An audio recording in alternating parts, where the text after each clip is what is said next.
everyone. Everybody, Hello. Hey, hi. Oh, hey. She snuck in. Testing. Is this thing on? If you could all take your test, test. seats. Is the red one on? Can you hear me? Okay. Can you hear me now? Can you hear me now? Well, welcome, everyone. Yeah, welcome. hi.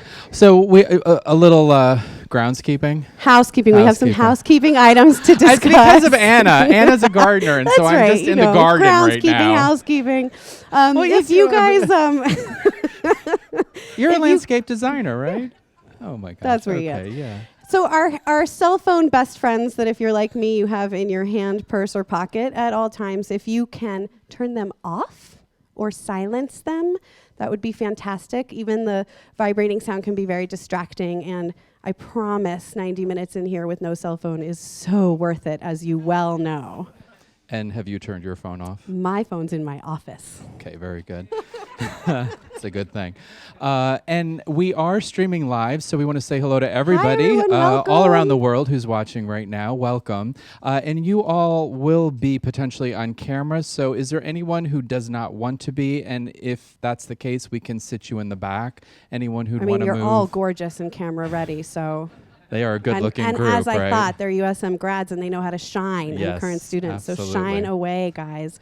All right. Well, let's get started, shall we? Yeah. So Yeah. welcome to USM, the Worldwide Center for the Study and Practice of Spiritual Psychology. I'm Barry Clark. For many of you, I'm your student services rep. And I want to take a moment to introduce to you, many of you know her, but for those of you in Soul Centered Living, this is Eliza Swords. And...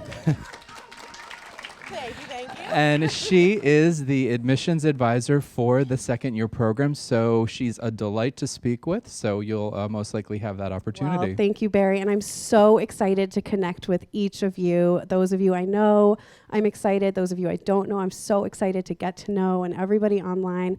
I just, when Ron and Mary shared with me that they were going to be teaching Life Mastery and Soul-Centered Living too, I was thrilled, really beyond thrilled, because I know what's available in that program. That program, to me, is really one of the cornerstones of this education. And some of us like it so much we've taken it twice. Yeah, right? like me. And anybody else taken it twice? Any grads in here of the second year program? If you could just raise your hand. Yeah, see, and I'm sure some of them have audited. And any grads in here of the second year program who love the second year program? Could you just raise your hand?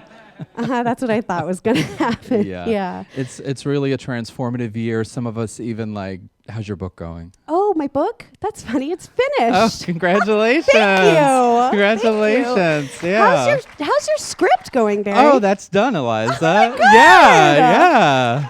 Thank you, second year program. Year two, we're fans of it. It's where it's at.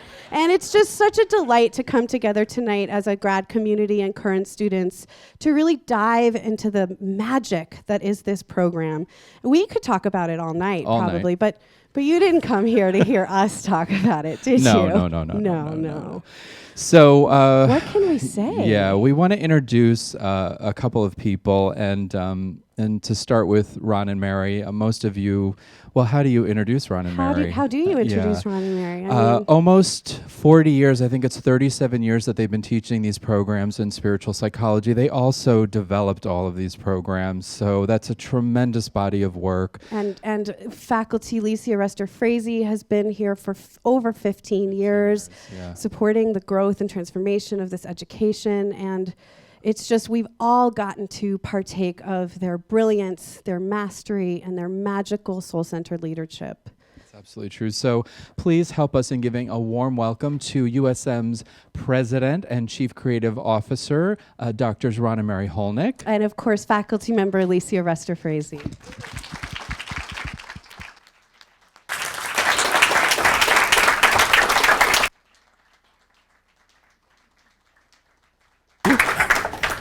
Where's the clicker? Où est le cliquet? I will look for it. All right, well, we are just so happy to be here with all of you tonight, and it was really a joy when it got clear to us that we wanted to do the second year, and we were going to create what we're referring to as a special edition, because obviously when it was inside the master's degree program, it had a particular form to it, and I'd say that the essential essence of this program remains, and we're going to give you a good overview to it tonight. You'll be able to hear from some second-year grads speak about specific aspects of the program. And it was so lovely in the Consciousness, Health, and Healing class about 10 days ago to announce this evening to the group and to ask how many of them not only were second-year grads, but that the project that they had done in the second year still had legs. So many hands went up. And that's very, very powerful, because some people discover hidden talents in the second year, and they begin developing those talents and abilities really find form and expression and keep going. And you're going to hear some of that from the grads who are here tonight to share. We're getting a little echo up here.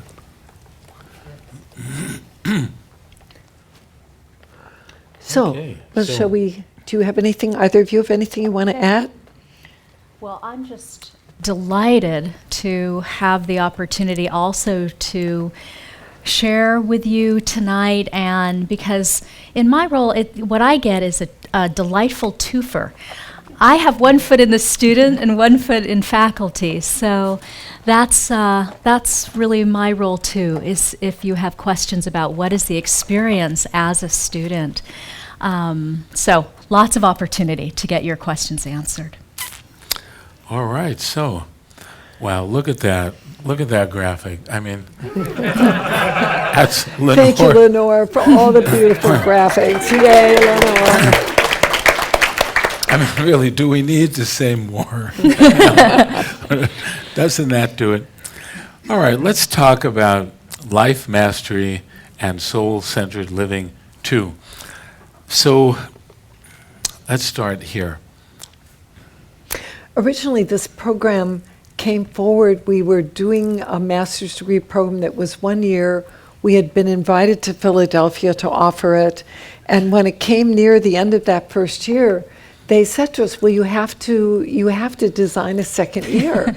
You just have to. You have to come back. You can't just leave us. And Here in Philadelphia. and so we designed the second year. It was an incredible thing. We had the blueprint at the beginning, but it's like we were designing every weekend, really, as it evolved over the course of that year. And it was a huge success. We went to Philadelphia for 7 years. And Twice a month. yes, and some years we went twice a month during that period of time. It's really an experience in living bi-coastally. But that community was just so enthusiastic about this work, and they made us so welcome. I never said that I wasn't a huge fan of Philadelphia, but somehow they knew. I never said anything, and I didn't think I acted like I didn't like it. I don't believe I did, but being very attuned and perceptive, they had their ways, and so they just made us so welcome, and it was really a joy. Well, come on. How about Longwood Gardens? Yes, I And, you know, love Longwood Gardens. I do. Yeah. However, it's not in Philadelphia. Anyway, all right. So what is the second year really all about? Well, the name says a lot: life mastery and soul-centered living. What would it mean to recalibrate your consciousness and your life at a higher level, in which you had honed your consciousness both in terms of your ability to work your process to clear and resolve some of the bigger issues that are the barriers that really block you from the awareness, and some of the things that perhaps have gotten in the way of your experiencing the level of success and fulfillment that you yearn for in your life. Second year is a process that is very deep, very rich, very dimensional, and really works on all of those levels. But let's I'm just going to cut right to the bottom line, and I think you'll get what this is really all about. So how many people have had the experience of learning something, and it was really a great experience to learn it, but then you just didn't really spend much time practicing it, and somehow over time it just went away? Anybody ever have that experience? Right. So this is why we say SCL1 is learning the game, SCL2 is playing the game. Playing the game.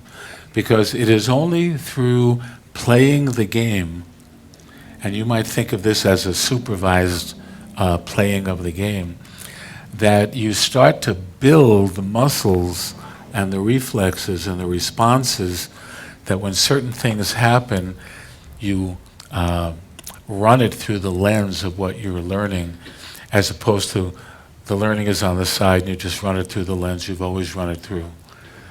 In which case, of course, you get the same kinds of responses in life that you've always gotten.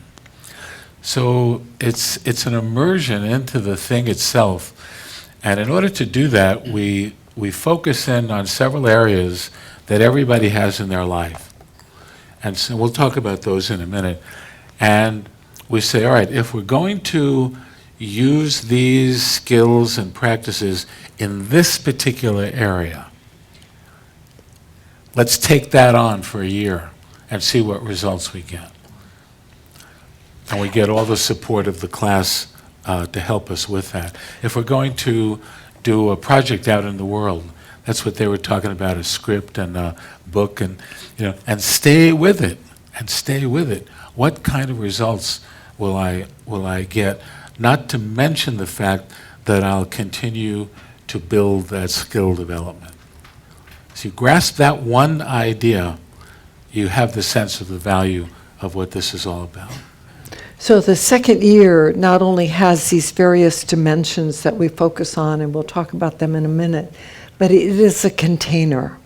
It is an incredible container of transformation with exquisite love and support from your classmates, from the faculty, from the assisting team, from the other people in the room. And so if you ever wanted to participate, you wanted to devote 10 months of your life to radical, profound personal transformation, and at the same time to recalibrate your outer life in a way so that it is a more accurate reflection of who you are, the second year is that kind of process. So don't come in here if you're not ready to say, I'm willing to enter into that kind of a training program. Because it will demand that you train. There's no way out of it. And the other thing I would say about it is that there's something about the synergy of the class itself that is incredibly catalytic. There's something about a group of people that are committed to doing this work together and to supporting each other in doing the work, and to meeting one weekend a month for 9 months, and then involving themselves in a week-long retreat that really is the capstone to it, that is very, not only is it powerful and empowering, but there's this synergy among the students that is like a magical factor that, from my point of view, makes an incredible difference in the process. So it's not like, well, can I do this? Right. It's more like, do I have clear intention, and am I willing to be a part of a community where we are doing this work together? And I would add to that too. We talk about the principle, spirit meets us at the point of our action. So imagine a group of people with all who have this clear intention to do this work together, and then Spirit comes in and just creates this incredible energetic for the work to be done. And I also want to say the program does meet you where you're at. So, you know, it's not like, oh, I have to have, some kind of outer level criteria of skill. That's not what Ron and Mary are talking about. It's really heartfelt intention to say, wherever I'm at, I want to move the needle within and without. That's really because Spirit knows where we are. And so the curriculum is incredibly designed for that. So you get relevant, immediately usable information, skills, and experiences. Well, you'd expect that from here. That's what we do. Personal accountability and experiential learning. That's what we're talking about. So personal accountability. Nobody else can do it for you. I mean, I think we all know that by now. And the big difference, of course, between USM and most other education in the world, we are not learning about, we are learning experientially. It's a huge difference. So there will be the experience in the classroom during the weekend, but also because of the nature of the way this program is structured and the activities that you'll be doing pertaining to yourself and your own life in between. You will be having all of that experience. And the way the program is designed, and we'll bring this out a little bit more, is there are elements that provide support in between the class weekends. All right, so as we said before, first year is learning the game, second year is playing the game. And we know that playing the game is the experiential component. That's how you get good at anything. And I would even say winning the game. All right, winning the game. Yeah, we're not just going to play, we are going to win. Well, and in a way, winning, it's on the level of the personal victories. Yes. It's the personal victories in terms of the transformation. It's also the personal victories in terms of what you committed to and what you accomplish through the course of the program. Okay, so do you want to introduce this? All right, so the program really has 6 different modules to it, and 5 of them go on concurrently over the course of 9 months, October through June.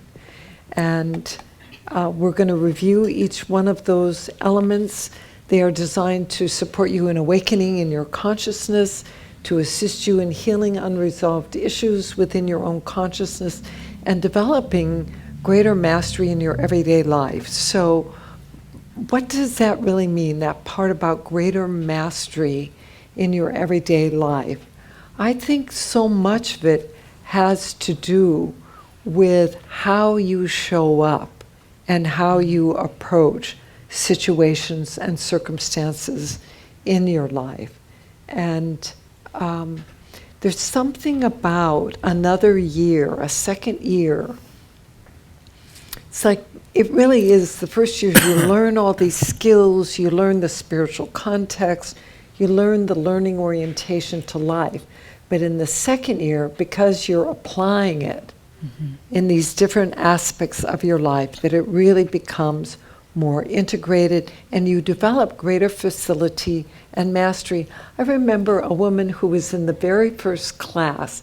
She was a technical person, a very high-level technical person. She was a team leader in a bank, and they came to her soon after she started the program because she started implementing what she was learning and how she was working with this team. Her team was delivering projects on time. They were harmonious and cooperative with each other. They were harmonious and cooperative with other teams. And so the people that she reported to said, "What are you doing? And where did you learn how to do this?" And she was, they just called her out. They recognized she had something special. She had really developed mastery in doing this. And she went to a foreign country and worked there for many years, and it was extremely lucrative for her. She came back, she never had to work again. You know, it's like her USM education really assisted her in showing up in a very powerful way that was recognized in the business world. All right, so All right, so we're going to review all of these 6 elements, and I think you see what they are here, but we're going to speak about each one, and we're going to invite a grad to come up and share with you their experience with it. So we'll start with the first one. So why don't we go, yeah.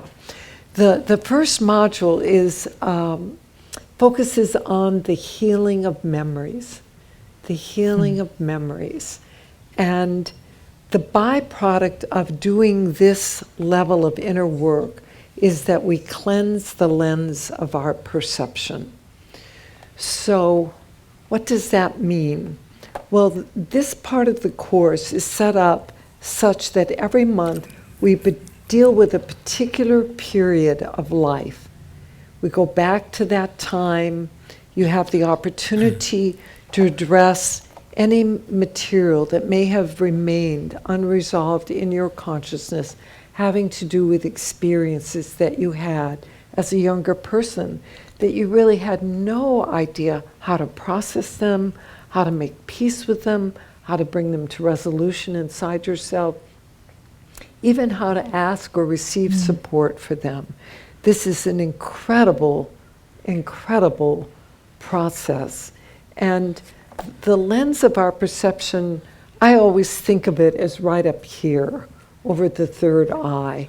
And it is populated with beliefs, it's populated with misinterpretations of reality, it's populated with misidentifications, and the work that we do in this particular aspect of the class involves very, very deep level of work with your emotions, with your mind, your beliefs, your identifications, and so on, so that you can release those, clear them through compassionate self-forgiveness.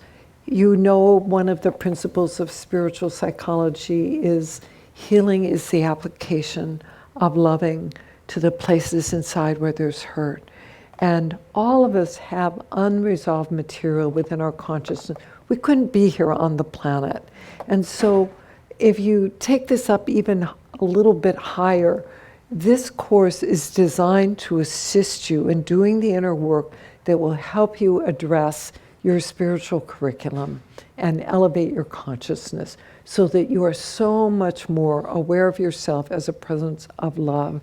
And George Bernard Shaw wrote, I had an amazing quote. It was something about, you know, at some point we have to stop being a little clot of ailments complaining because the world doesn't make it its priority to make us happy. And he said it better than that, but that's basically the idea of it. And you know what this does, it helps us address those ego patterns and those unhealed places in consciousness so that we're liberated from them and we no longer are so reactive. It's like we're more centered in the authentic self. do you know why it's difficult to heal a lot of that things that go back there? Because we think they're real.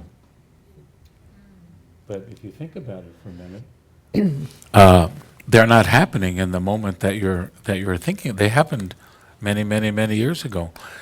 So we heard one of our board members said a phrase the other day at a meeting. I'm going to remember that, because what happens is that people get bibs, B-I-B-S. They get bibs.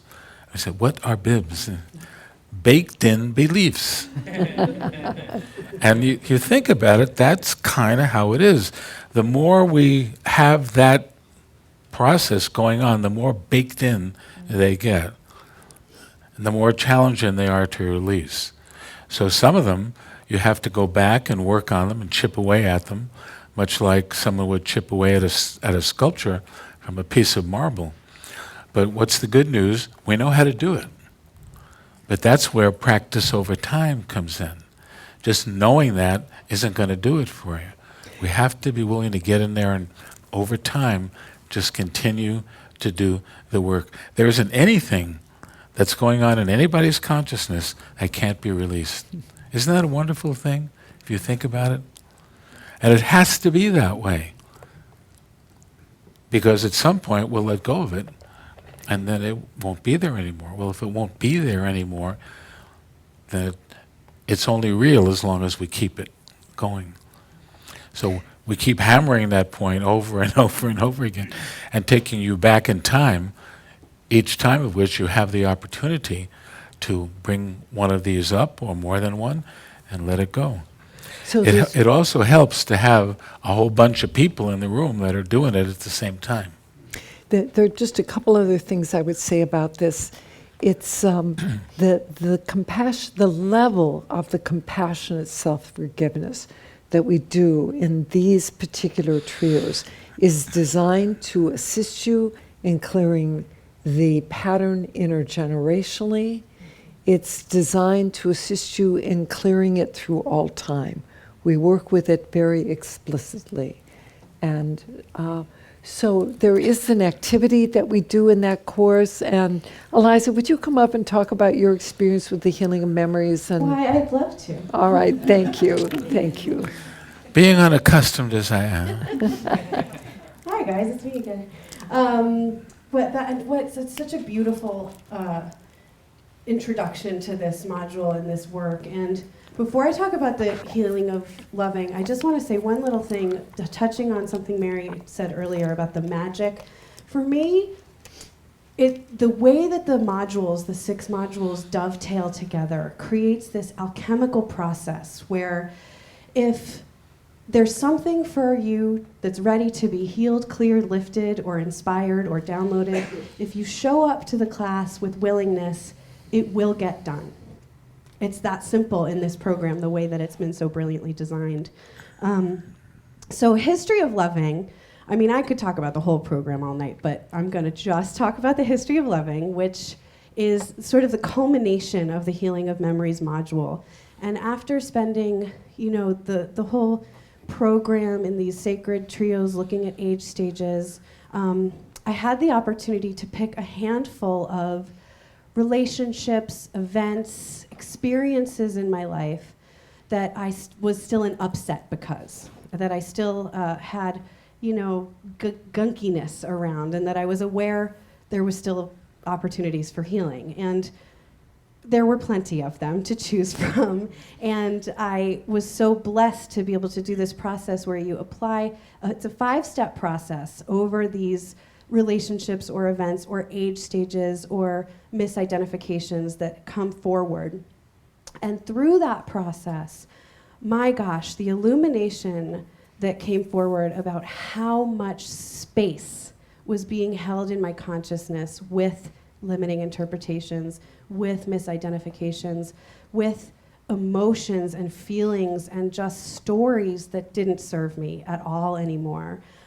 It was astonishing to witness, and it just poured out of me. And it was, again, not to use this word too much, but alchemical from the beginning of the process to the end, where I saw such major shifts in my relationships, in my life, with things like my parents' divorce, which for so long defined me pretty much as like the sad little divorce girl, child of divorce girl.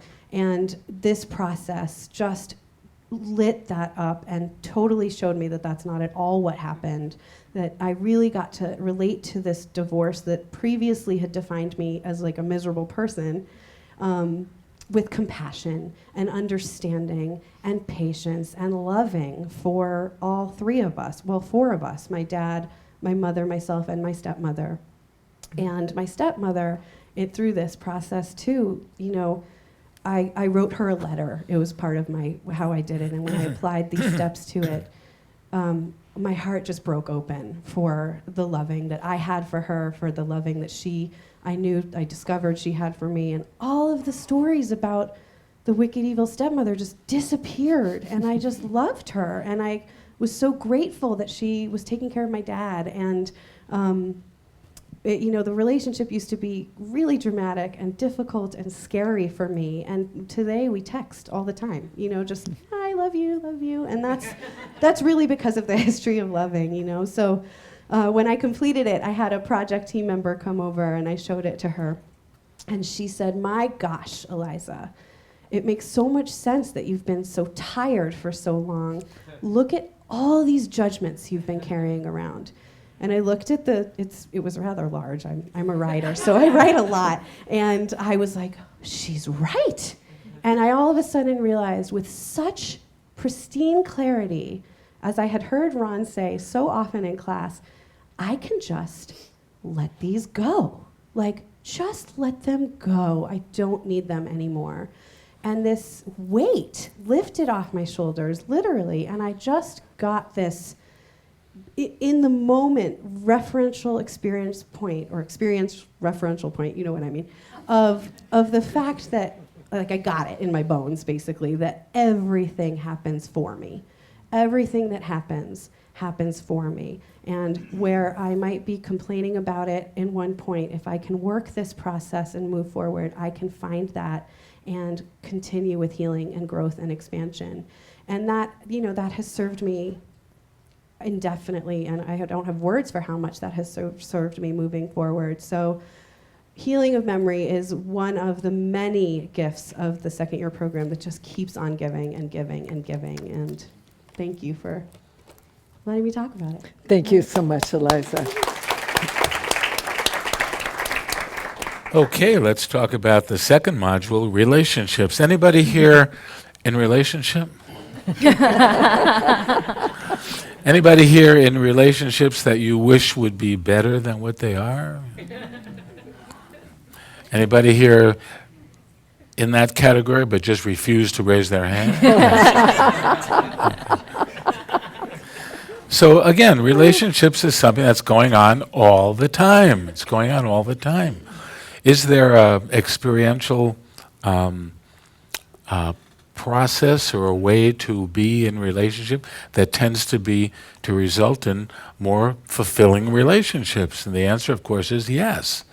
Once we learn relationship skills and focus, some of them you already know, like perception checking is a relationship skill, seeing the loving essence, heart-centered listening, all of those, but there are many others.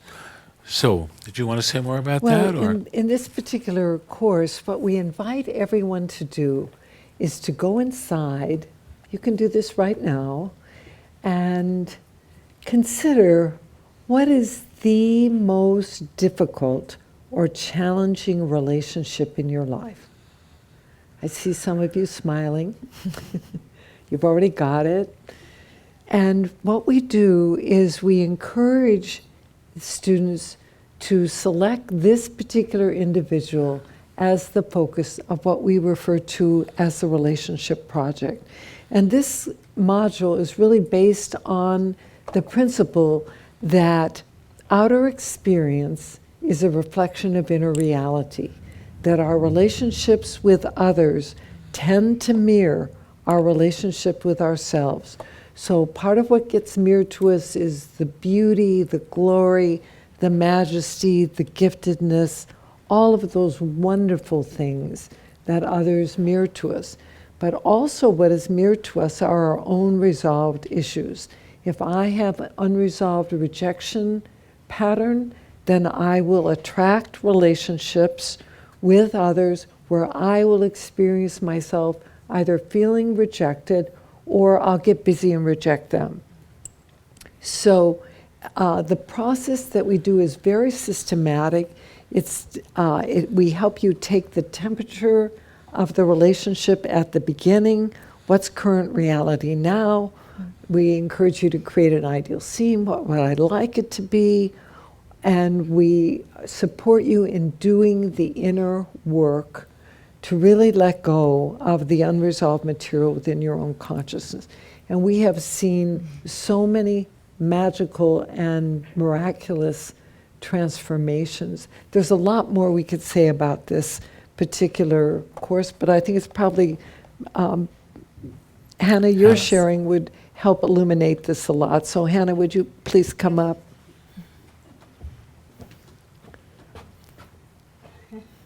My name is Hannah Kozak, and I graduated in 2008, Hold the 10 mic. years ago. 10 Oh my years God. ago. Oh my God.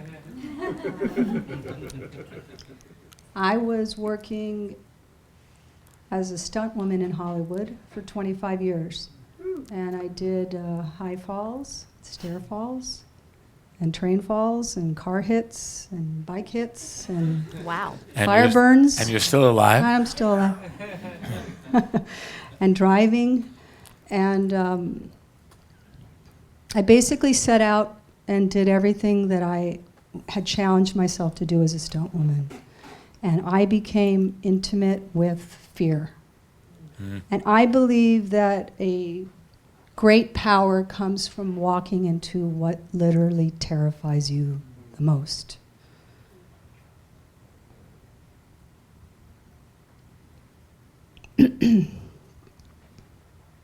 I'm going back to the job where I was hired as a stunt woman to jump out of a helicopter.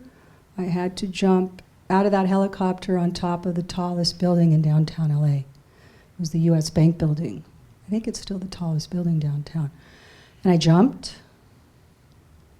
and I didn't hit right. I hit wrong. It's the title of one of the books I've been working on since I graduated. And the stunt coordinator asked for a second take, and I jumped again. And that time I knew I was injured. And then he came to me and he said, "Honey, have you got another one in you?" And I said, for the first time in my career, I had to say, "I'm hurt. I can't do it, bud." And I was removed from set. There's carts that the electricians use to put their cable in, and the stuntman flung me over his shoulders, and they put me in a cart. And I was taken downstairs, and I called my mentor, who graduated from USM 10 years prior. And she drove me to the hospital, got x-rays, and found out I'd broken both heels, my calcaneus. And she brought me home, and she put me in the bathtub, and she took me out, she put me in bed, she left. And I was laying in bed, and the tears that started to come up for me was a culmination of 45 years of having no relationship with my mother. And my mother was left brain damaged by her second husband, who was abusive. And I watched that abuse for 5 years. And I remember going to Ron when I decided to enroll here and I said, "Ron, my mom has brain damage. How am I going to heal this relationship?" And he told me I would be able to heal it. And my sister had said to me, I think the year prior, "Hannah, don't you think it's time for you to forgive Mom?" And I remember I got very quiet, and inside I thought, it's too late. I can't forgive her. There's too much pain, there's too much anger, there's too much hurt. And I suffered from depression when I would go to see her, or guilt if I didn't see her. And then I came up with this brilliant plan: just don't go see her. And I did that for about 25 years. But when I was laying in bed and I got out on my knees and crawled to my hallway closet, because that's where I kept all my stunt equipment, I put on some knee pads and crawled into the kitchen because my cat needed to be fed. And I got back in bed and I set the intention. At that moment I said, I'm going to heal my relationship with my mother. I don't know how I'm going to, but I'm going to. And I knew about the curriculum here because of my stunt mentor, and I signed up. And the first time I came here, we were upstairs. There's a great big window, and someone started to share, and then someone else started to share, and someone else started to share. And they were all so vulnerable, and it was so intimate. And I remember thinking, I would rather jump out of that window backwards on fire than get up in front of people and talk about things that hurt. My father's survived 8 Nazi forced labor camps, and he taught me that you don't show your emotions. You don't feel anything. And so the first year, I think I only shared once. That was it. But something happened in these walls. I felt held. There was so much love, and there's something magical that happens in here. And I started to open up, and I started to become vulnerable. And I thought, I don't even know who this person is. And I started to heal with my mother in year 2, but initially I remember taking her on a drive down Pacific Coast Highway. And she reached out to touch me, my hair, and I recoiled. Mm-hmm. And now I'm in love with her. Mm-hmm. And I have to say that my mother used to think no one loved her. She told me that. And when she goes to take her last breath, my mother knows that I love her. And I think it's the most important work I've ever done in my entire life. She was my relationship project. And because of the tools I was given here, because of Ron and Mary, and learning to stop judging her, and really what I learned, the most important was I had to forgive myself for judging her, because my mother didn't do anything wrong. She was living her life. She had 5 kids, all 1 year apart. I would have left too, frankly.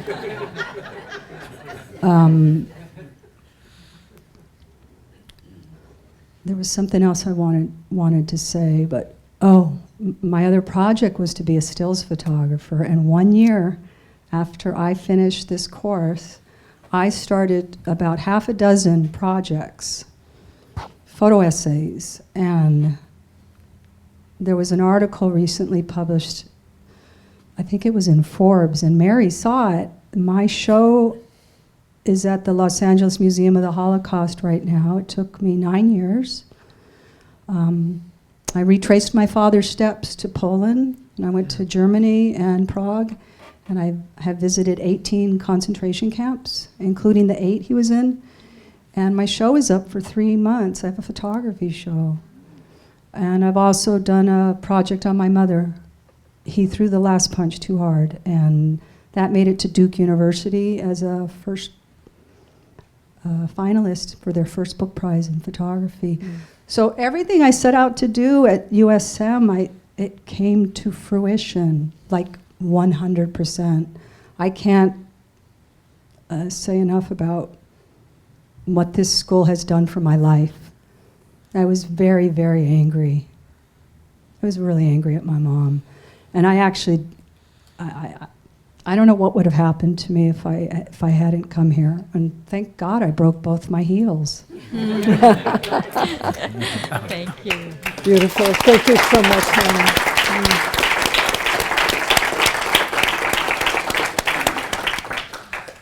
Not going to beat that story. Oh my, so moving. Thank you very much. All right, number 3. Yeah, the third module, really there are 2 courses that are companion courses in the second year, and this is the first of the 2, called Life Mastery and Soul-Centered Co-Creation. This is a really fun course. I just love it. I think it really came into the curriculum because I love doing projects.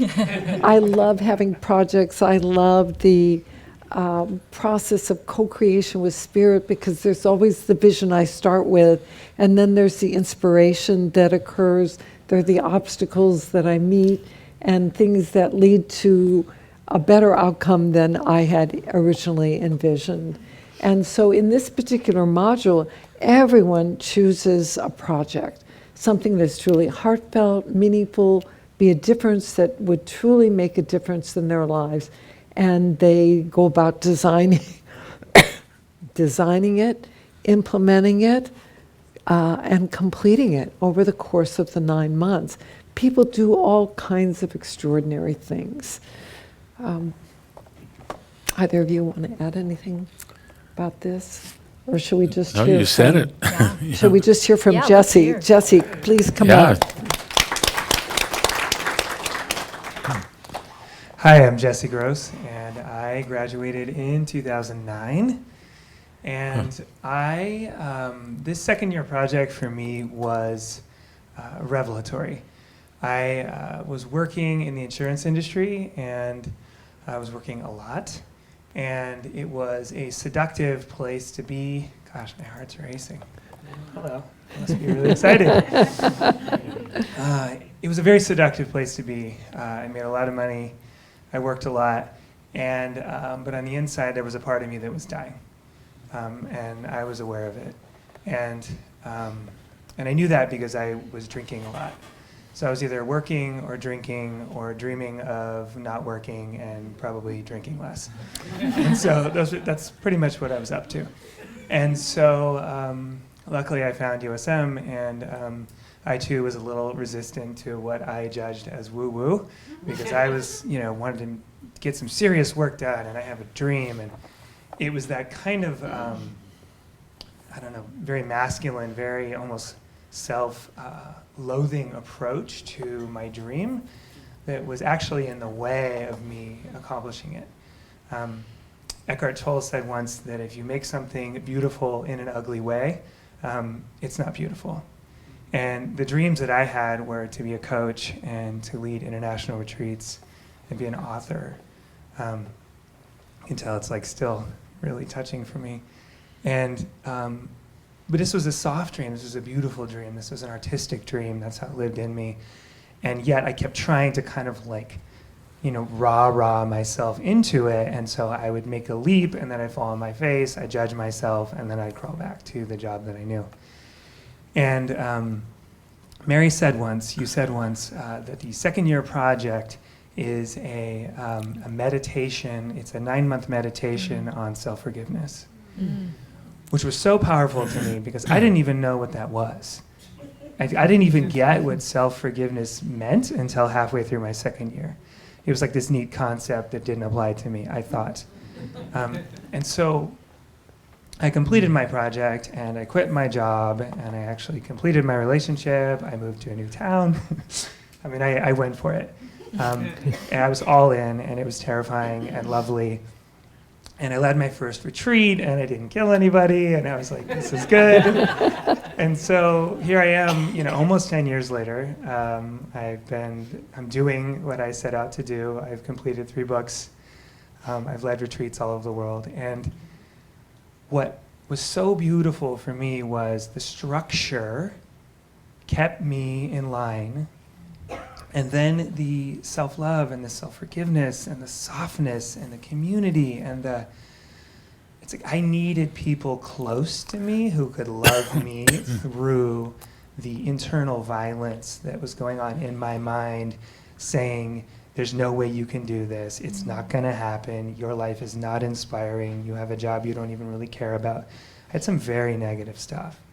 And I needed just doses and doses of love and kindness and caring wrapped around our structure, and that's what I got here. And just an immaculate experience. And I learned something that I never knew. I used to think that you just get really excited about stuff and you go for it. What I didn't realize is that when I get really excited about something, that's my intuition saying, we're going to propel you into all your own unresolved material so that you can heal it. And so I thought when all that stuff came up, it was saying, this is the wrong direction. So I would start, stop, and I see that happening all the time. Now I know that when I get excited about something big, here comes an avalanche of unresolved material, and I get to do self-forgiveness, self-forgiveness, self-forgiveness. And it's a formula, and I've been using this formula for the last 10 years, and it works. And it's sustainable, and it's real, and when I amortize out the value I got from what I paid that 1 year, so worth it. Thank you. Thank you. Thank you.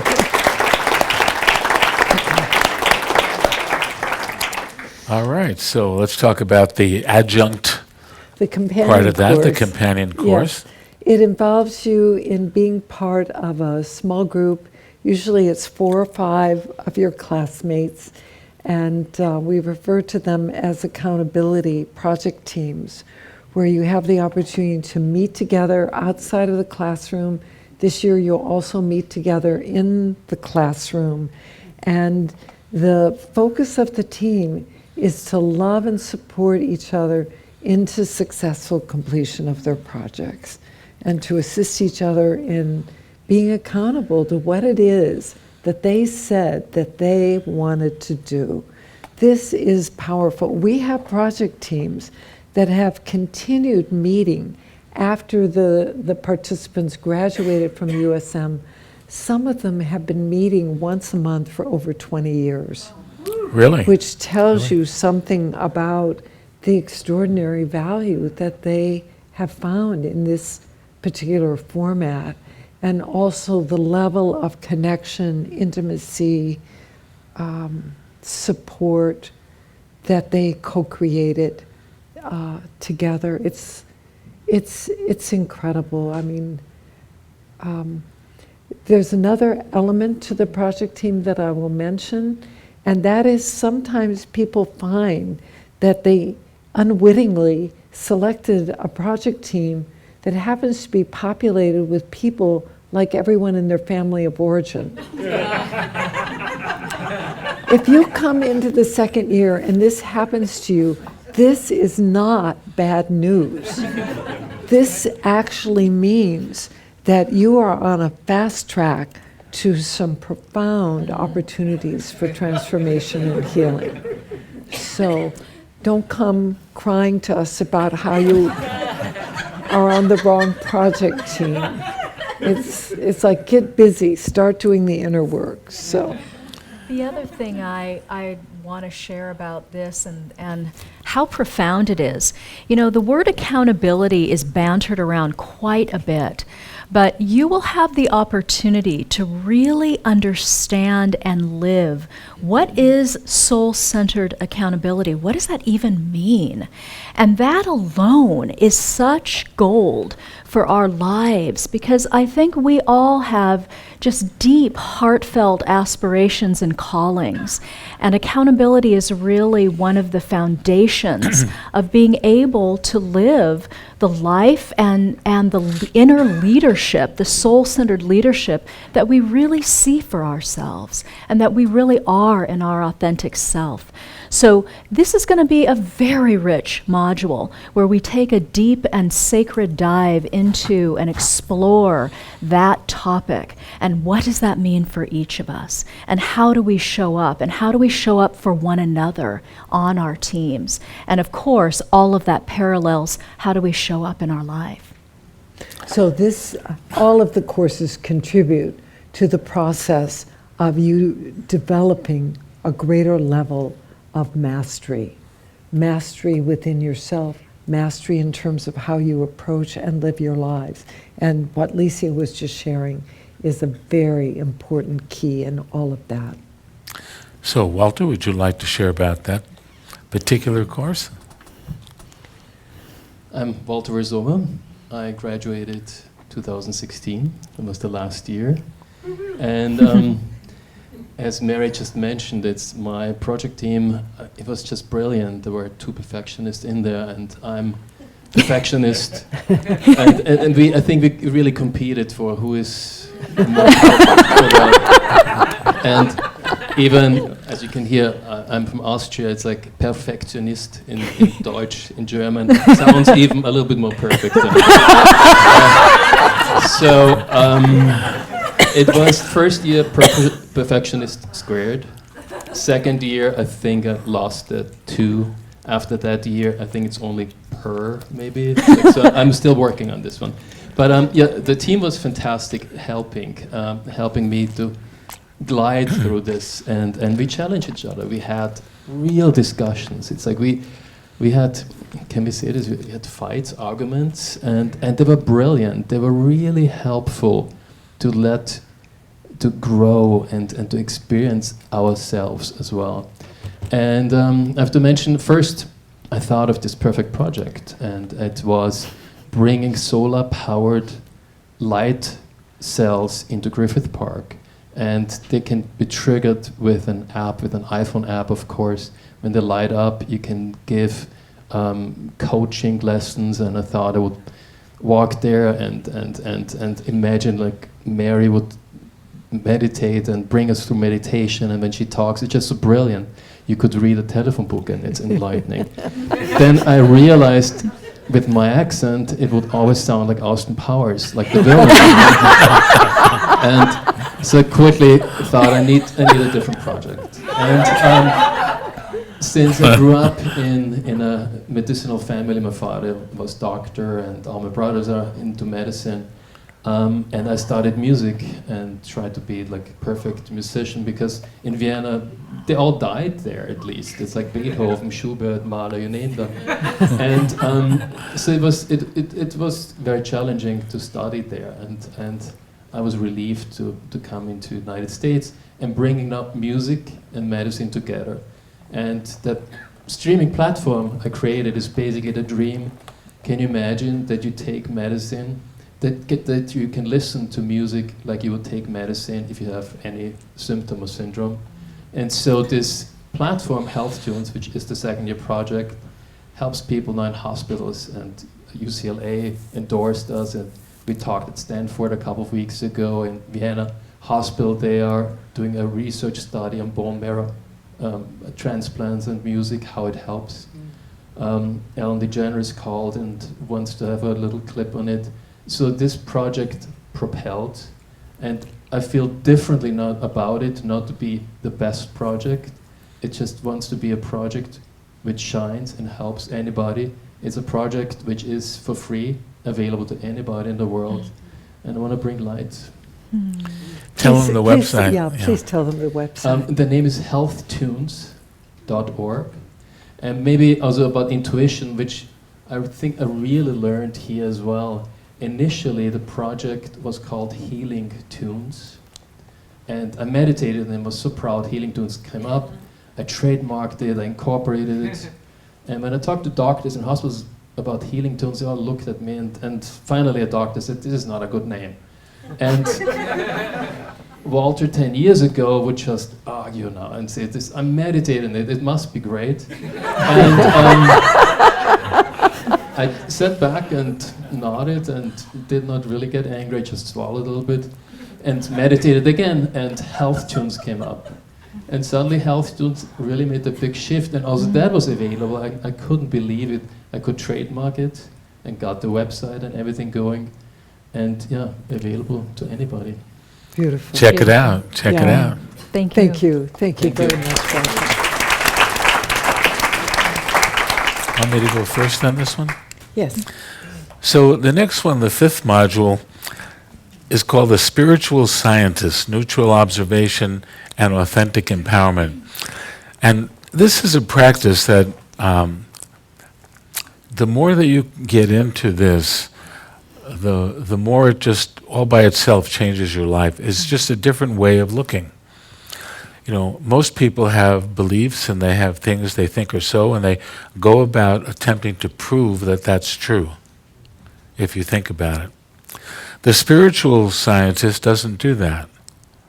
The spiritual scientist starts out by saying, here's an area that I don't know. So let me put together some strategies or some, whatever you want to call them, some An experiment? Some experiments. Scientists, let's run an experiment. So let's say I'm going to, my hypothesis is, if I do this, it's going to make a difference. But now I have to take the time to do the thing that I'm testing. Spiritual scientists always testing. So I carry out the project, and then I see what happened. And if the result was what I was thinking was going to happen, then that scientific experiment panned out, and I've now learned something. If it didn't work out, there's no one to make wrong. It just didn't pan out.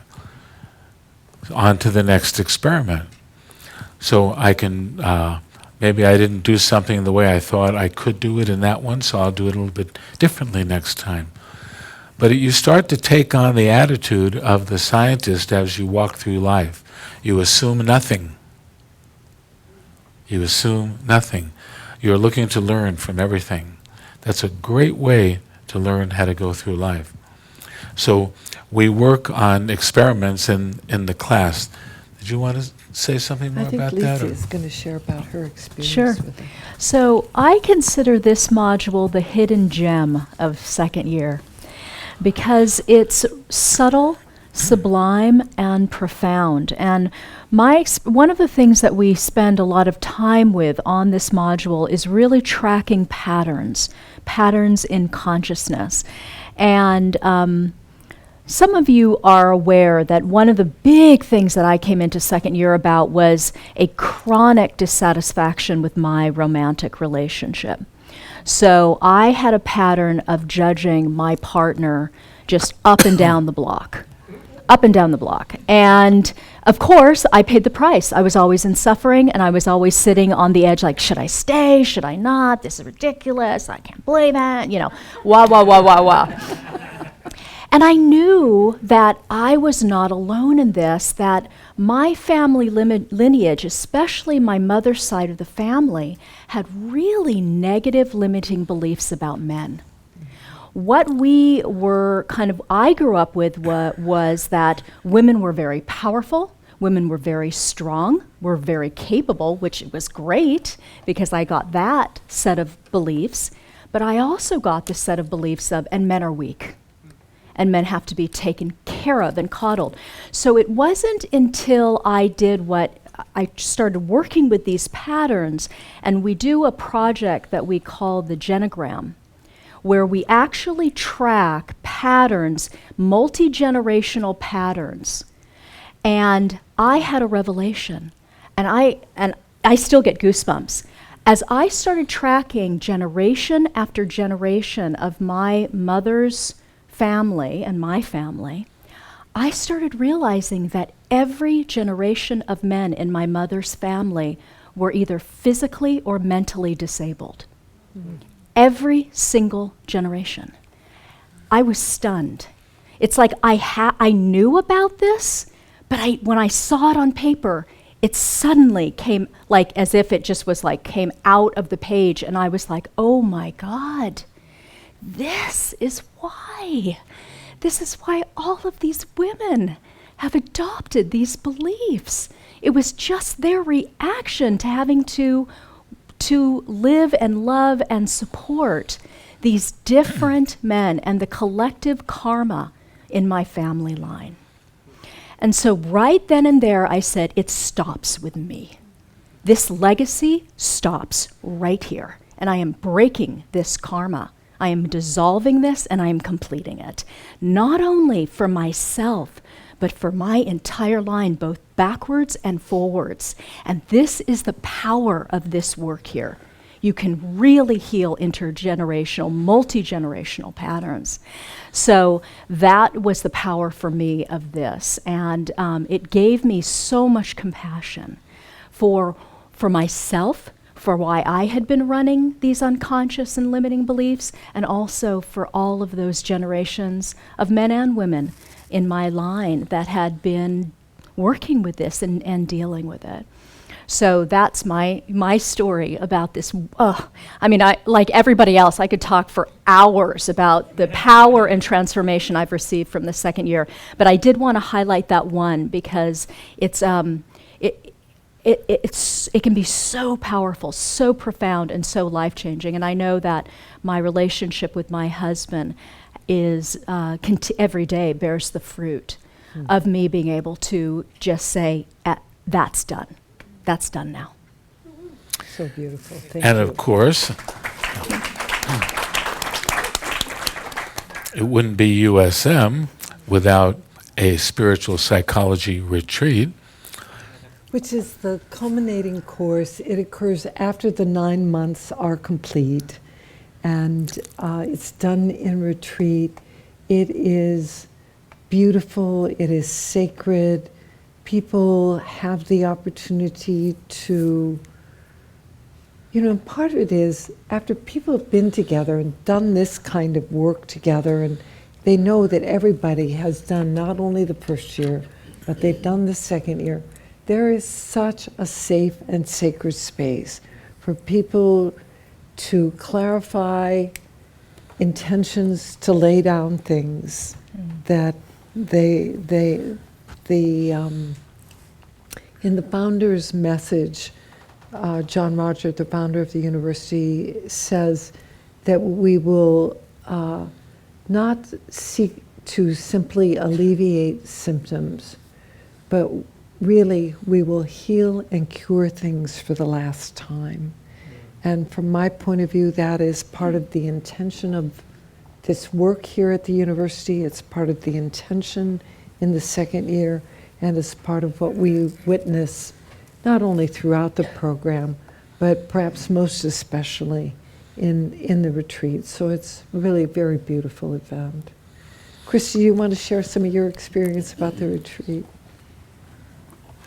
Well, it's not necessarily about the retreat, but the overall Excellent. program. That'll be perfect. So I'm Christy Villa, and I graduated in 2012.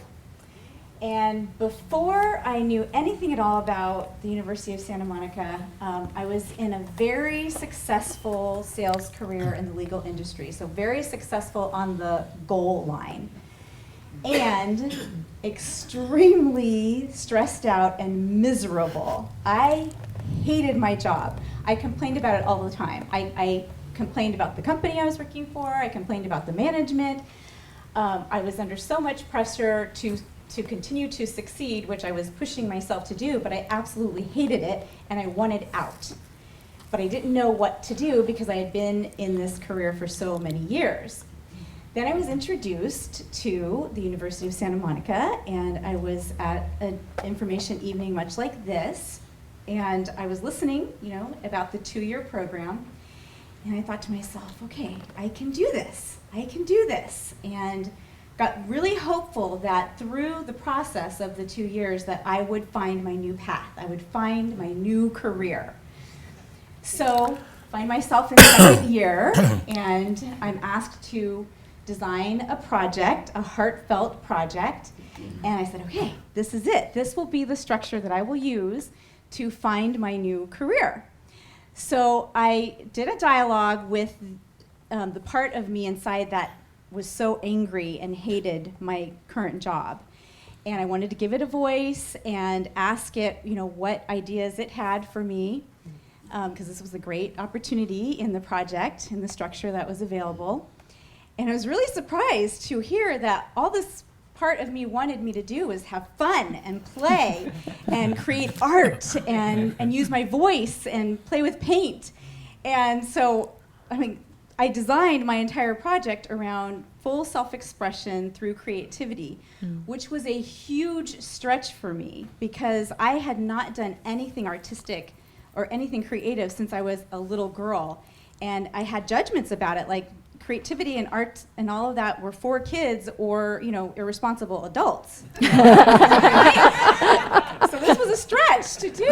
And I filled my project with, playing. First, I started with crayons and then painting and using all these colors. And, I took acting classes and improv classes and really, full self-expression through creativity.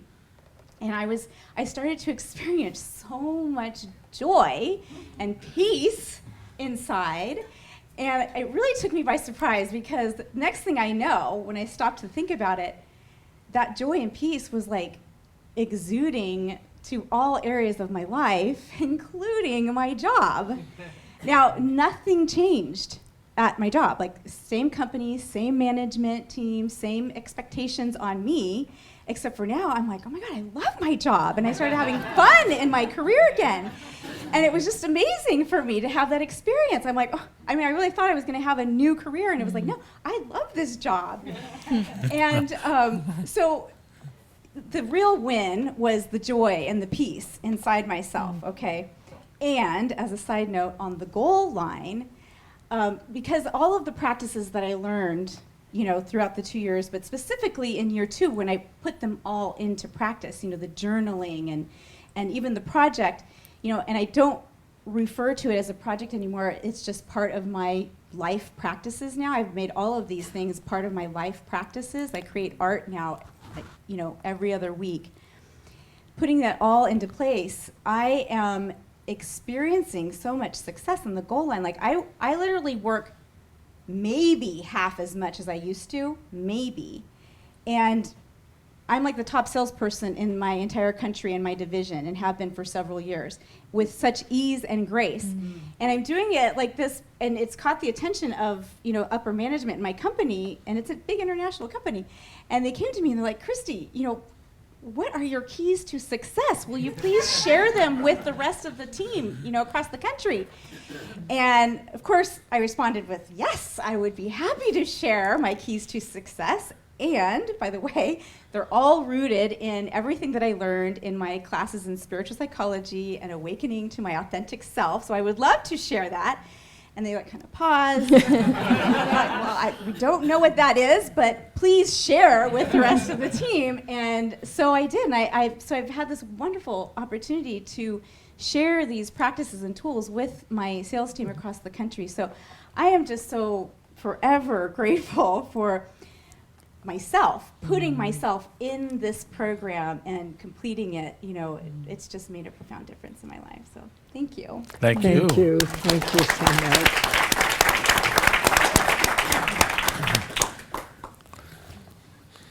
All right, so Anybody have any questions? yes, we'll take just a few minutes. If you have questions about the second year, if you'd like to ask a question, please raise your hand, and someone will bring a mic. Yes?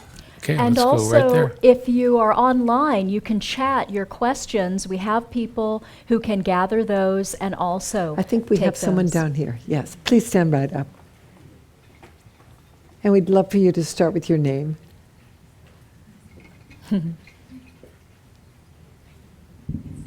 In the box. My voice is not that great, so good thing I have the mic. I'm Arminda, and I'm currently in CHH. Yes. And I'm wondering how you might address the benefits of being in CHH and then kind of like going backwards, if you will, into second year. Yeah, I wouldn't consider it going backwards at all. I would consider, all of these programs meet you where you are. You will not feel you're in a remedial class, believe me. I didn't think that at all. No, but I think maybe that's the easiest way for me to answer your question, perhaps the most direct way.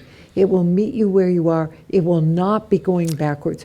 You will be going forward, inside of you and in your life. So you learned a set of skills in CHH in the different areas having to do with health and healing. This is more about your life in general. So in a sense, you haven't had all of this at all. You took a different track because that was what was offered at the time. And so you did a particular kind of processes that were designed in a particular way to work with consciousness in the way that we work with it in CHH, largely through chakra awareness and working with those issues. This is more about orchestrating your whole life along these lines that we've been talking about here, which is just a whole different set of skills. It's just a whole different thing. You will be going forward. I can assure you of that. Beautiful, I feel that. Thank Yeah, you. thank you. Other questions? And I It's not a assume requirement. That is anybody taking questions? If there are any online, that would be great. All right, Wendy?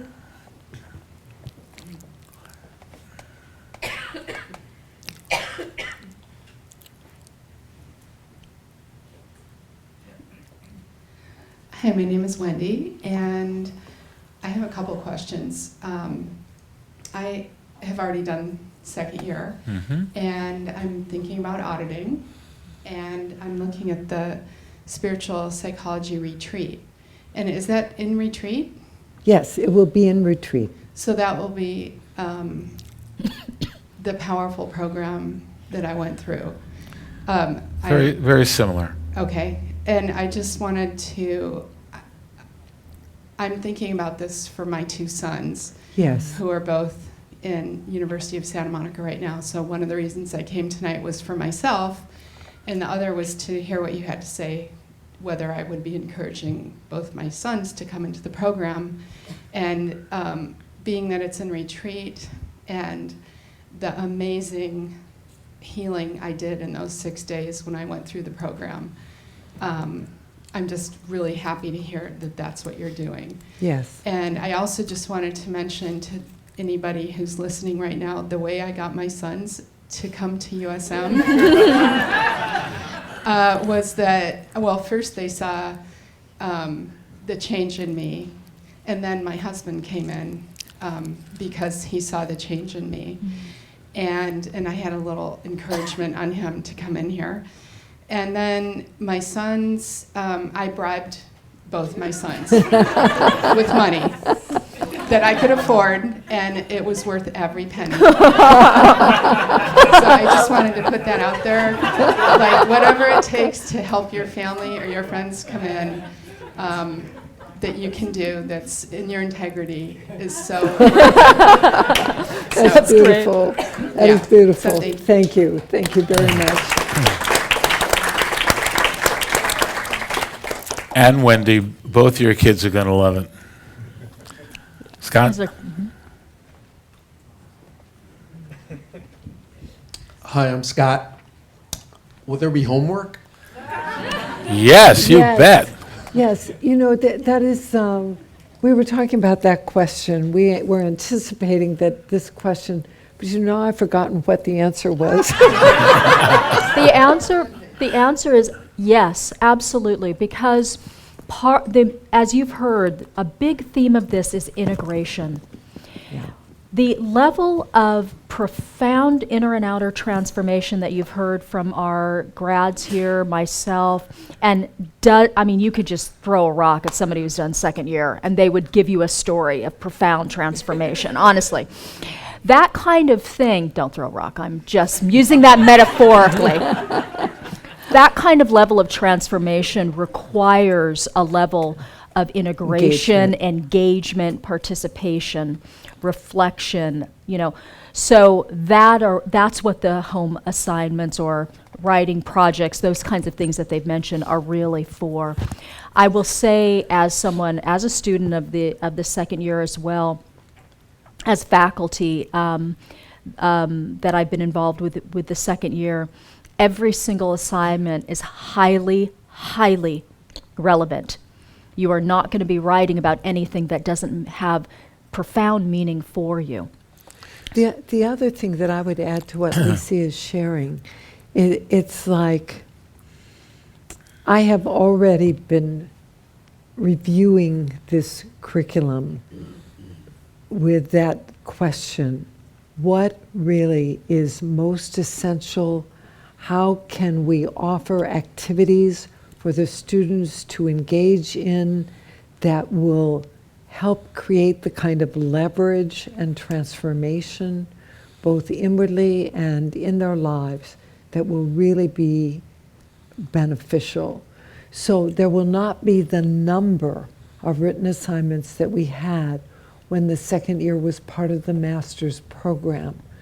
You know, when you're doing a program in a more academic format, it's necessary that there be certain kinds and amounts of activity and all of that. And here, as I've been looking at it and talking with Ron and Licia and Nancy on our staff and others about it, there are certain things that have come forward to me, like, this is essential. This is essential. These are the things that are essential.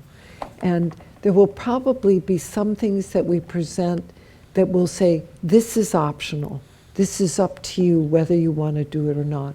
But some things will be essential in order to receive the benefit and the transformation. So I have no doubt that it would be all helpful, but I guess I'm also wondering just about, because I'm trying to think about time commitment. And so I understand you have your groups you meet with, I suppose, Yes. inside class. and- You'd be spending time each week engaged with your project. I think we generally encourage people, spend a minimum of 6 hours a week on your project, so that there's an engagement with it. With the relationship project, there are things we encourage people to track and pay attention to. There's what we refer to as a treatment plan. What am I going to do inside and outwardly to assist in the transformation of this relationship? How much people do and what they choose is up to them. The history of loving, we'll share examples with you so you can see what that process is. As when Eliza talked about it, it's very rich. And I remember when I first started offering this to the students, I remember one woman saying to me, Mary, what happened is I was reviewing my life and working with these situations and doing the writing. She said it would come to me to call. She actually called some of the people as she was completing the process so that she could really convey her love and reframe not only it inside ourselves, but do what she could to bring it to resolution and to a place of loving inside. So people will find their own depth with this. But this is for somebody who really wants to devote 10 months and receive incredible benefit. And you've heard the benefit here this evening. And as Licia just said, you could, it's funny because, well-known presenters that we are friends with, like Robert Holden, David White, Gay and Katie Hendricks, they tell us when we see them, Ron and Mary, we meet your students all over the world, and we can tell them before they even open their mouth. And I think that says something about the way, the energy that USM graduates carry, the level of consciousness, and how they're showing up, who they're being in the world. It's an obvious example. Let's say as a project, because you've always wanted to do it, you want to learn how to play the piano. So what's the homework? Well, it depends on how much you want to practice. See, if you say, well, I'll practice 10 minutes a day, you're not going to get the same result as someone who says, I'm willing to put in an hour a day. So it's really, almost all of this stuff is going to be largely a function of how much you want to get into it. And the other thing, and this may be I don't know if this is under that question, but if it's relevant to you or others, I just want to bring it forward. We all live extremely rich and busy lives, full lives. And I also want to speak to the fact that this program can be done an incredible transformation even if somebody has a very demanding schedule. So when I joined the program, I had just joined in, been invited into a completely new startup company. I was the vice president of creative production. I had a huge, huge schedule. And, but I thought, I'm doing this program. There's just no way. I'm not going to delay this. So I did that while I was involved in a very demanding startup. So I just want to allay anybody's concern or take off the table if that is part of it, like, oh, I'm too busy, I'm too whatever.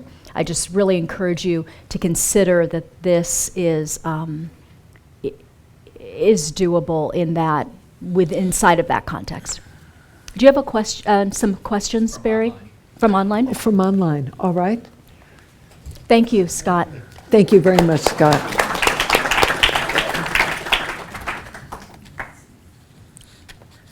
All right, so the first question really is examples of other projects oh my gosh, people do so many creative things. Some people write books, some people discover they have a hidden artistic talent.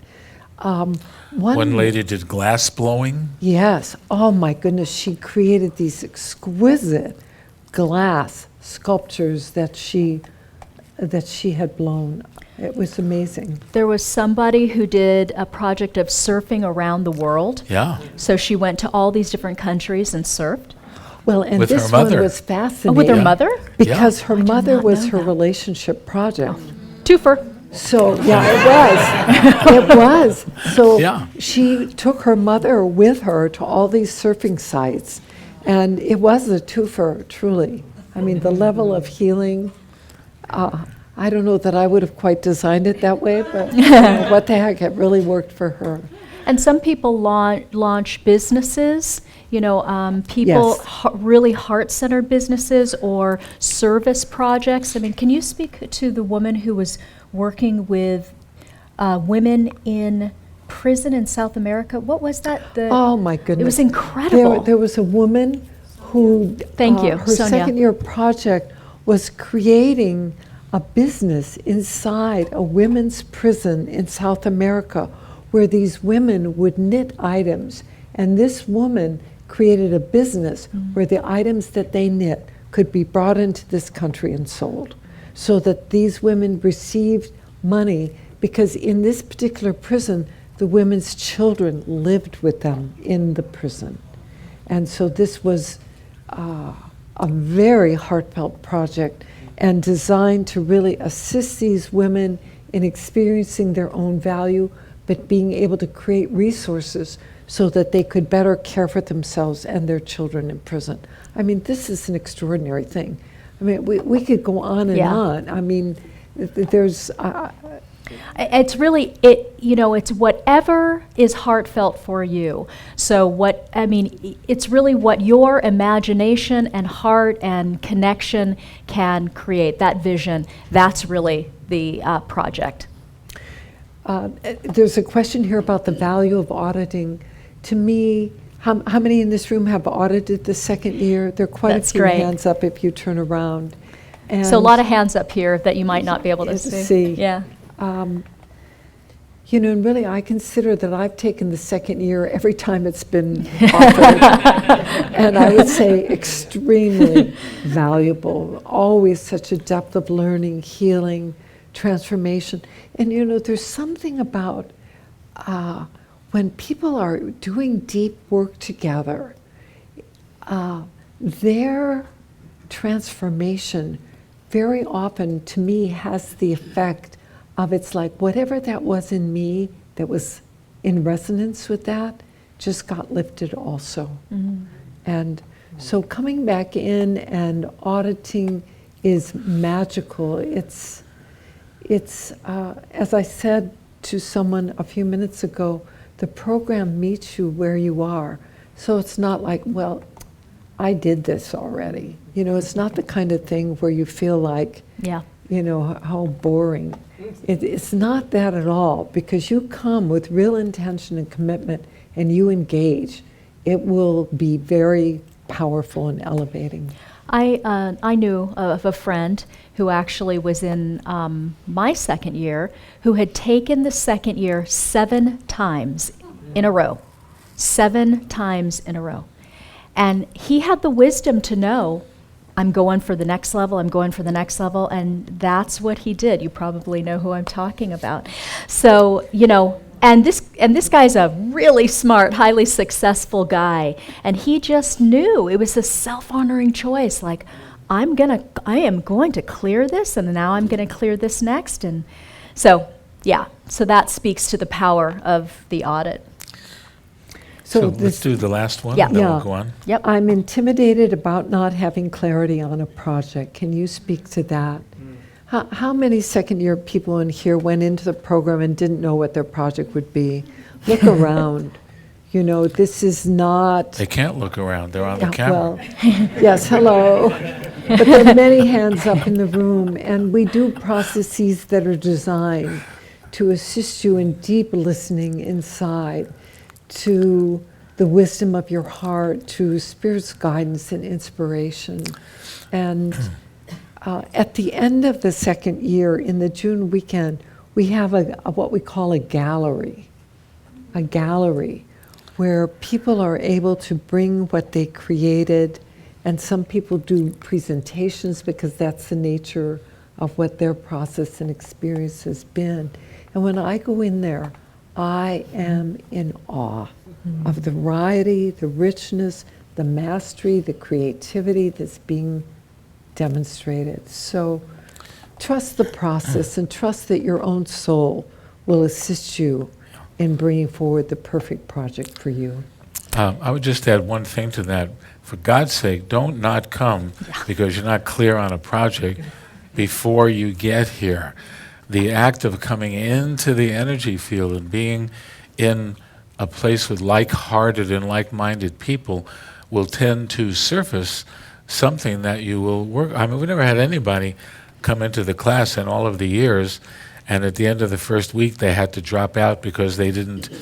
You just keep opening up to possibilities, and you may very well be surprised that the most important thing that happens to you is that you open a channel within your own consciousness where your own creativity is alive and well, and you're just not in touch with it at this point in time. Beautiful. So what we'd like to do at this point is invite Barry and Eliza to return to the stage here.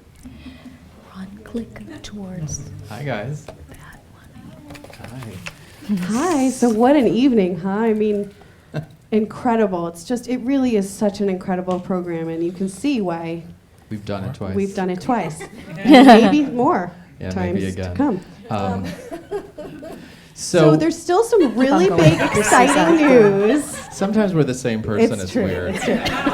There's really big, exciting news, but we Yes. wanted to come up here really quickly first just to talk about a couple next steps regarding the Life Mastery and Soul Centered Living 2 program. Right. So, like for those of you in soul-centered living, like your year, the classes there's 10 months. The first 9 months are the weekend, which is Friday night, all day Saturday, all day Sunday. That'll run October through June. It starts October 5th, and there will be a retreat in the summer, which is in July. And for those of you in soul-centered living, you're getting ready to do your first retreat. So you'll get a taste of what that's like, and you'll be doing that again at the end of the second year. And to register, if you're ready to register tonight, awesome. You can go to the back and register with our beautiful Shabnam Dai, who's waving at you in the back of the room. And if you're online, there's a link to register just below the video. So it might be there, or if you have to scroll down a little bit, it's right there. To register is the first month's tuition plus a $100 application fee. And guys, there is a deadline for this. So be sure to register by August 15th. And if you have any questions about the program, anything you want to talk about further, I am your grateful and excited admissions advisor. I can't wait to connect with you all about it. Call me, email me, let's talk. I'm available to talk this evening. We also have Nancy O'Leary, who's our Director of Education. She's available to talk. And for any of the grads here, if you were willing to talk to some of the SEL students, if you want to raise your hand, so they might know who you are. So take a minute and look around and just see, So we have something exciting that's going to happen right now. But afterwards, we're going to be here and we're going to eat some cookies with you. So, but this is just really we're just exciting get news off right coming now. up, so we're going to get off. Okay, bye.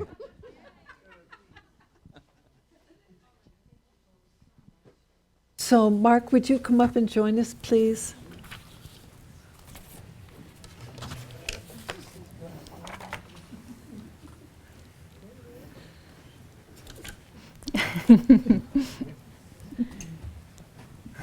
So the other program that we're going to be offering starting in the fall is called Soul-Centered Facilitation, Serving, Living, and Leading from Higher Consciousness. This will be a 10-month program. This is really the program that is designed to help bring USM into the future, to empower those from our grad community who are called to go to the next level.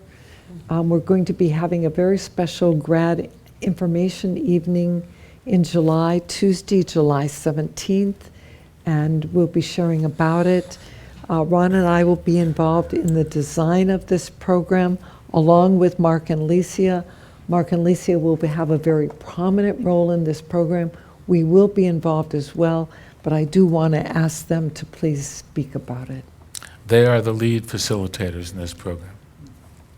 So you can only imagine how delighted, enthused we are to be able to design and facilitate this program that really answers the question, what's next for USM?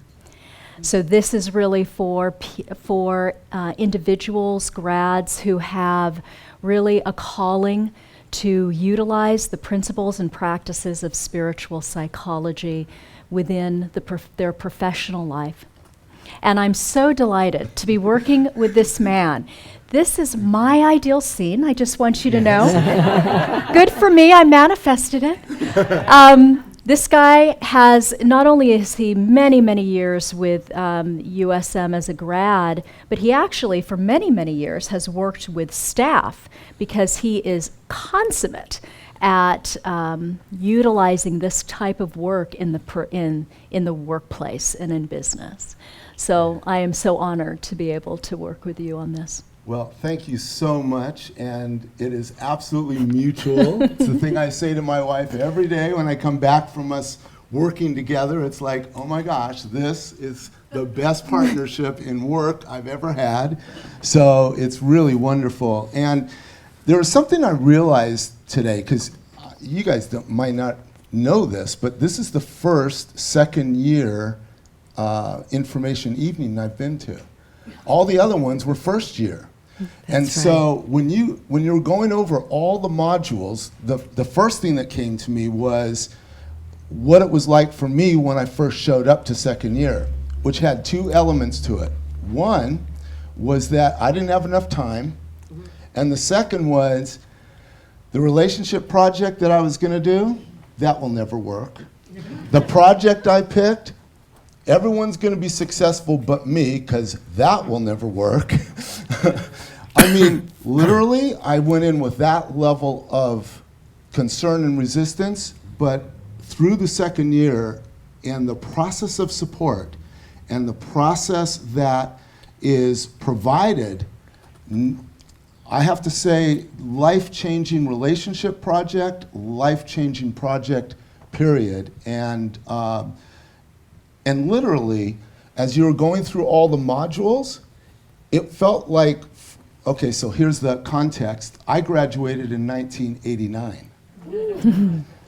So for the last almost 30 years, I felt like my life just ran before me, going through those modules over and over and over again, that the tools are so profound that I've been able to use them over and over again in my professional life and in my relationships.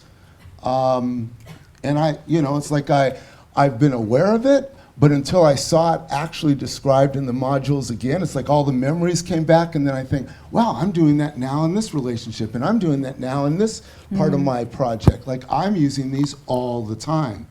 And for me, that to me is what we're now going to be bringing forward together, is how do you take what these wonderful gifts are and apply it in the professional world, which is exactly what we've been doing. At least I've been doing it for 30 years, and you've been doing it for a long time, and making that real and grounding it even further. So we want to invite you, really encourage you, if any of this sparks any kind of like, I want to know more, please join us at the Info Eve that will be for this new program. Again, Mary mentioned it. It's Tuesday, July 17th. We will be streaming, so you can also join online. And we just really encourage you to come to that, because we will be outlining the program, the vision, giving you all the juicy details about this on that evening. And there's a lot that has not been said about this that I think will really pique the interest of grads. And so we do just in the most heartfelt way, invite you to come, learn more about this. There are some very special elements to it that we can't talk about now because it would bring forward way too many questions. And this event is really designed to be information for those of you that are considering the second year. You may be wondering, this is an evening for second year. Why are they telling us this? Because we wanted to get the word out, and we just took advantage of this opportunity that we're here to put it out into the USM community. Those of you who haven't done second year yet, that's still your next step. So we just wanted to take advantage of this to talk about some of what's going on here. I know some of you have been asking about that, and so some of you are in this room too. And I believe we have flyers available for you, so you can also pick one of these up as well, which will give you more specifics on the Info Eve.